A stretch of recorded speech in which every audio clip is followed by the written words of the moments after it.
are going to be, oh, thank you for starting the recording, Courtney. We are going to be a small, intimate group today, but we actually like that. We're recording the front end because we leave the majority of this session to engage with you. So this is run in Zoom meeting. We're running Zoom meeting, so we have the opportunity to engage with you. Oh, I see Celeste is on. Yay, Celeste. So we're excited to engage with you and hear any ideas you have and answer questions. So let me start by just introducing who's on our webinar today. I'm Ellen Haas. I'm the Associate Vice President for Academic and Student Affairs with the American Association of Community Colleges. And I'm joined by Celeste Carter, the lead ATE Program Director with the National Science Foundation. Annalisa Laurie, who's been with the CCIC for, I think we determined 4 years now. She's worked with us as a consultant, as a coach, and last year she served as a judge and has a tremendous background in entrepreneurship and innovation. So she's got a lot to share with you. And Brianna Wood, who is one of our student finalist team members from last year from Virginia Western Community College, coming on to talk to you about her experience and share guidance. So we thank you all for joining us today, and a special thank you to our presenters for sharing their perspectives. So let me just talk about quickly what we'll go over today.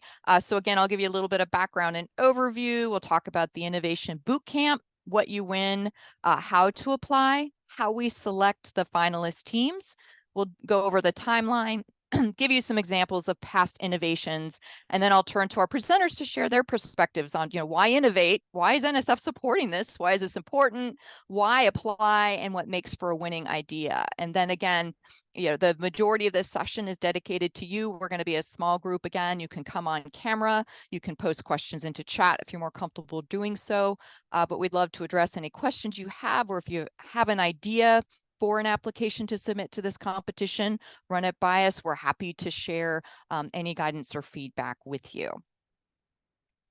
So to just give you a little bit of background, the Community College Innovation Challenge is run in partnership with the American Association of Community Colleges and the National Science Foundation.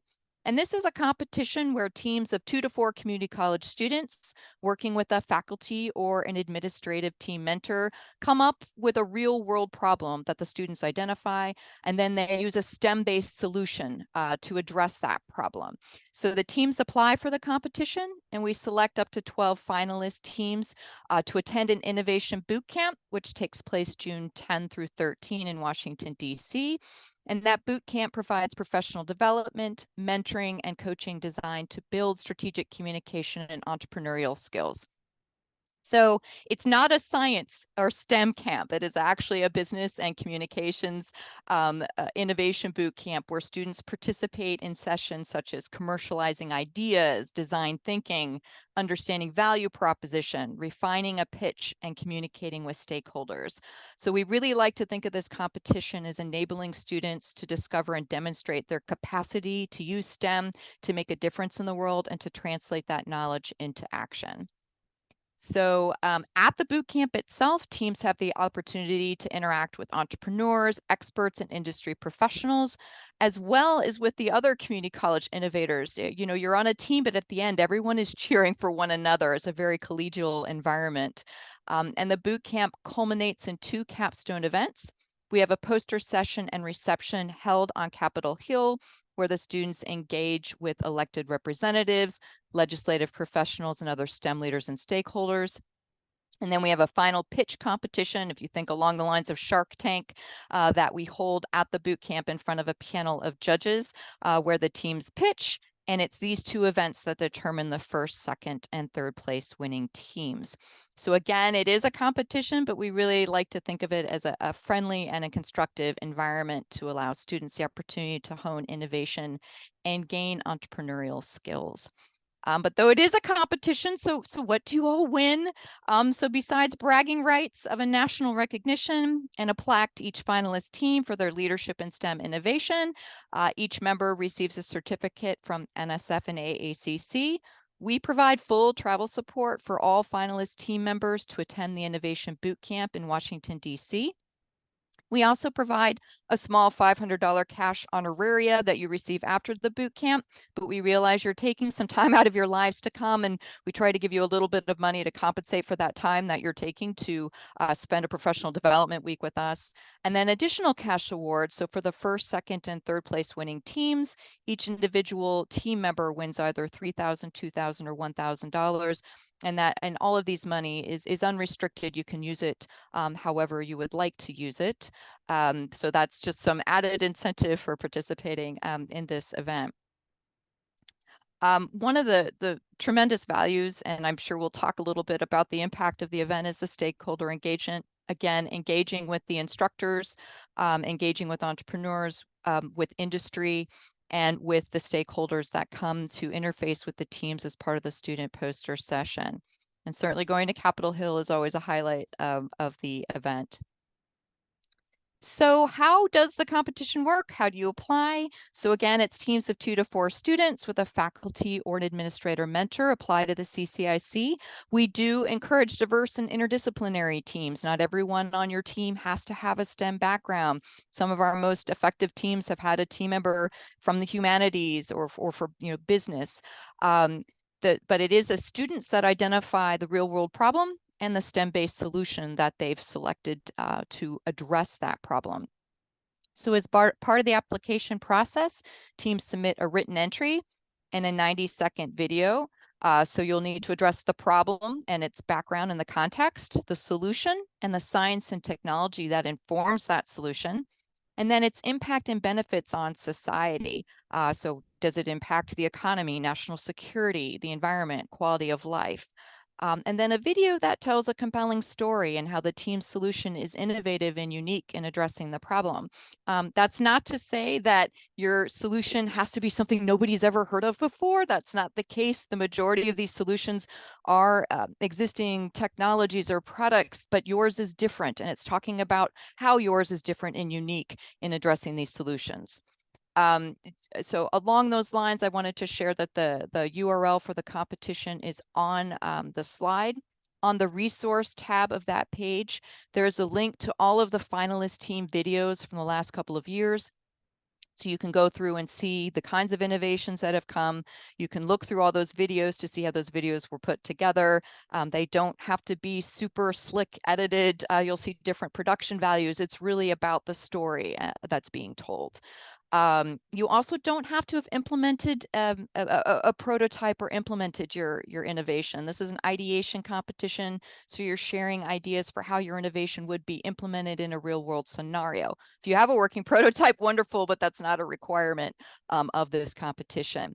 So again, we're really looking at helping students to start thinking of themselves as entrepreneurs with that invention or creation or product, to think about eventually bringing that to the marketplace. So how do we select the finalist teams? So the entries are vetted and evaluated by a panel of NSF, AACC, and community college STEM experts using review criteria that is in the guidelines, which can be downloaded from the website. But essentially, they're looking at innovation and impact. So the assessment of the proposed solution's use of STEM to address the problem, its potential impact to be transformative, how what you're using is different or unique from what's out there, feasibility, so the likelihood that it can be work as it's presented and be replicated, or address some of the barriers and challenges within that. And then clarity of communication. Communication is a huge piece of this competition. So it's looking at that the team is in compliance with all the entry guidelines. So again, the review panel selects up to 12 finalist teams, and they attend the Innovation Boot Camp June 10 through 13 in Washington, D.C. And it is an expectation and a requirement that the finalist teams attend the boot camp. That's where all the skills development, networking occurs, and the 2 capstone events, the student poster session and the final pitch competition, all of those take place there. To move forward on just a brief timeline. So the applications are open now. The submissions are due April 2nd. By the end of April, we have notified our 12 finalist teams.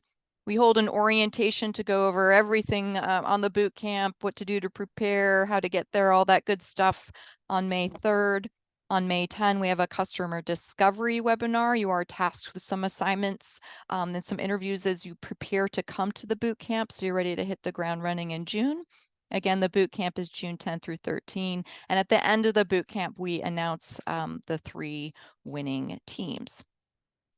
So before I turn it over to Celeste Carter and stop talking myself, I do want to say that again on the website under the resource page, you'll see some of the innovations that have come in from the last couple of years.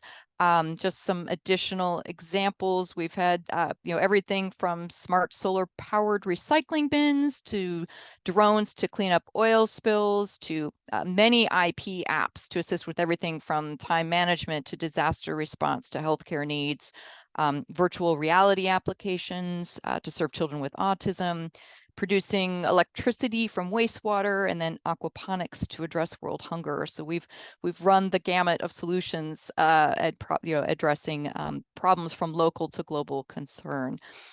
So with that, I will stop talking and I will actually turn it over to Celeste Carter from the National Science Foundation, who the National Science Foundation supports this whole initiative, and it actually originated at NSF back in 2015 is when this competition began, to talk about why NSF supports innovation and why you should innovate. So Celeste, if I could put you on to share your perspectives.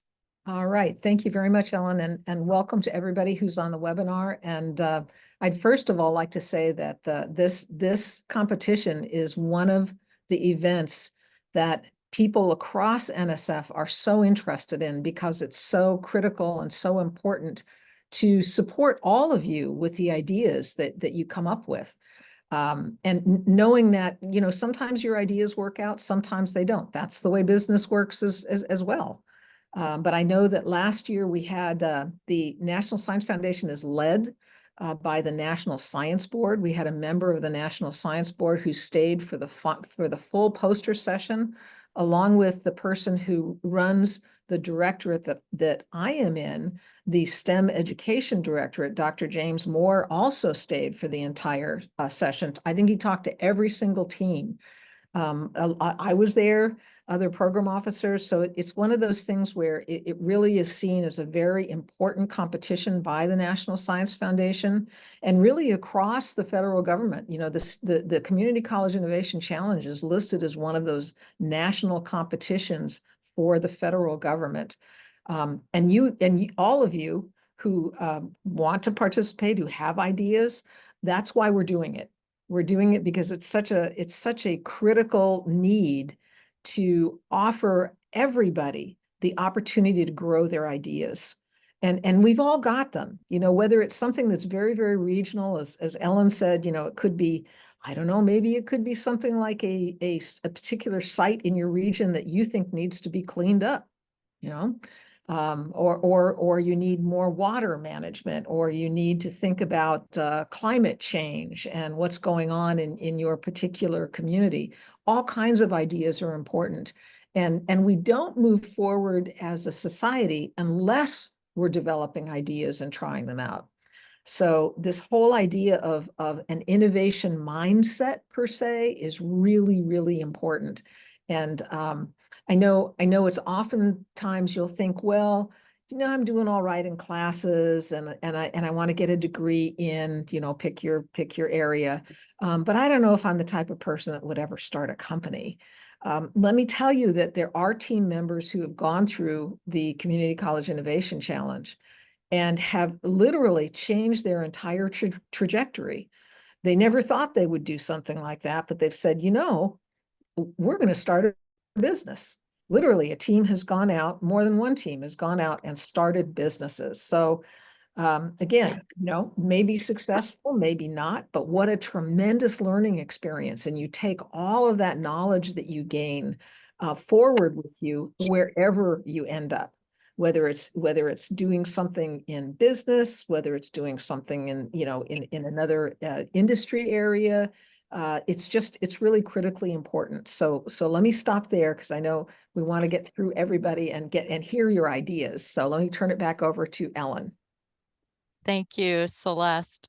And I think it was a nice segue over to Brianna, because you were talking about the skills development and the personal and professional impact that the boot camp has on students. So I'd love it if Brianna could talk to you about, share a little bit about her innovation and why she thinks you should apply and get an idea in. So Brianna, I turn it over to you. Absolutely. Absolutely. Thank you, Ellen. So my innovation when I was competing in CCIC, well, my team's innovation, we created a sorting tab machine to sort steel and aluminum tabs for the Ronald McDonald House here in Roanoke, which is where we are from, Roanoke, Virginia. And so this innovation would separate the steel and aluminum tabs, and it would help the sorting process for Ronald McDonald House. And they would submit these tabs to organizations here in Roanoke, and they would receive money from separating these tabs. So that was my team's innovation. Ellen, you had pointed this out earlier about how usually in STEM degrees, we really don't focus on the business side of things. And so I really think that it really opened my eyes to all the business aspects and the entrepreneurial aspects of creating a product and creating something that's good for the world, for the population at large. And so that was one of the main takeaways that I took away from the competition, was just understanding the business side of things and working with my teammates and seeing the process of how to market or mass produce the innovation that you're creating. Another reason to apply is it looks great on the resume. I've had other employers look at my resume, and I've told them about CCIC and the how national it is, and I've had many people inquire about it. So it looks great on the resume. It's a resume booster, and it's really prestigious. It's a prestigious thing to be a part of. Also, it was a great networking experience. I met so many different people in so many different areas of engineering, technology, sciences, and just working with different people and seeing their perspective on my innovations and their innovations as well. Just a great networking experience, and just everyone exchanging business cards and just meeting so many different people. And I think, that's why I'm also here able to speak with you all, is networking, working with everyone so closely, and Courtney and Ellen and Celeste, and just being a part of the networking experience. So, and also it really challenges your critical thinking skills. I think one of the main points that we had on one of the last capstone days, and I don't know if I should be revealing this, but this was just part of my competition. So we had our invention was made for one specific purpose. And going through one of the last days in the competition, we really learned how to apply the innovation and invention that we created to other areas in the world, other sectors besides just Ronald McDonald House. So it really just, the whole experience opened my and my team's eyes to, just, of course, you understand from a STEM perspective how to create something and the schooling that goes into doing so. But you don't really know how the process of getting it on the market and providing it to people once it's created. So the Community College Innovation Challenge just was really, I think I've said this several times, a perspective changing experience, and it was wonderful. And if I could do it again, I would. But I encourage everyone to apply and be a part of this organization. Thank you so much. I feel like Absolutely. mic drop. That was awesome. Thank you. Thank you. Thank you. Annalisa, I'd love to have you piggyback on that. I mean, I think how am I supposed to top that now? I know. It's not fair. You put me after her.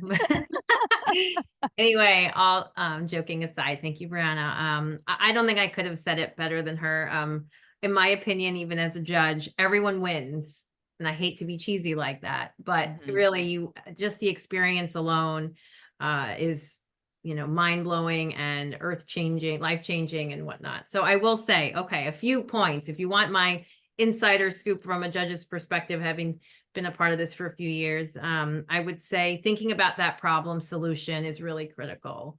And you know, I always told my former students, you know, why should I care about your idea? So how the way Brianna talked about how she tied it to her local community. So being really passionate about your idea and really caring about it, because you're going to be kind of married to it for the next, what is that, 12 to about 12 weeks between, you know, you applying and actually going through the final boot camp and pitching it to the judges itself. So really understanding the problem, how big of a problem it is, and being able to clearly explain that to us when you finally do pitch. And then being very clear about what your solution is. Obviously, all these problems exist. All the solutions have already been thought about before, but what are you doing that makes it different? And how are you applying it to this specific problem? And how do you plan on executing that? So I think that's really a little bit of the secret sauce of what puts somebody over to the top 3 prizes, is really understanding the clear scope of not only what the problem is and how big of a challenge it is, what the solution is, but how you would implement and the stakeholders involved that would need to be available to you to actually execute that idea successfully and that solution. Being really clear about what the STEM solution is and understanding what that, the technology or whatever the terminology behind the STEM solution is really important as well. But then making that business case, right? Like, you know, you might learn something in the classroom, and this is a good exercise in bringing it out of the classroom and bringing it to life. And my thing is practice, practice, practice your pitch. I know all the teams, they're always waiting till the last minute because you're fine tuning everything. You're trying to get all your market research and all the lines of what you want to say. And then it's a muscle, like going to the gym. You can't think about it in your head 16,000 times. You literally just have to practice, practice, practice. So I always tell all the students to practice and rehearse together and time themselves as much as possible. And the delivery of your pitch will show all of that hard work and effort. Thank you. And we do give you time to practice at the boot camp, and we pair you with coaches that can actually film your pitch and you can watch it back in real time with them. So we try to integrate, but we do know that students do have some late nights sometimes getting that practice sessions in and getting prepared. But I think what we'll do, I want to thank you all for those perspectives, is stop here. I forgot to introduce someone very, very important, Courtney Larson. If you wouldn't mind coming on and saying hello. Courtney and I run this competition together, and she's the main point of contact for the students. So I just want to make sure you know who Courtney is. She's been in chat if anything's in there. So Courtney, if you introduce yourself and let us know if there are any questions in chat, and then we'll go ahead and get our recording stopped and hear from all of you if there are ideas you wish to share with us. So Courtney. Hi everyone, I'm Courtney Larson. I'm the program manager for ATE and I help run CCIC. So if you have any questions at all, I'm here in chat to answer them. And I also, with Ellen, answer the email address, which I'll put in chat. But feel free, we're so glad you're all interested in the competition, and don't hesitate to email us about anything. Thank you. Thanks, Courtney. So at this time, I am going to do 2 things. I'm going to stop sharing my screen so we can see everyone. If you're welcome to put questions in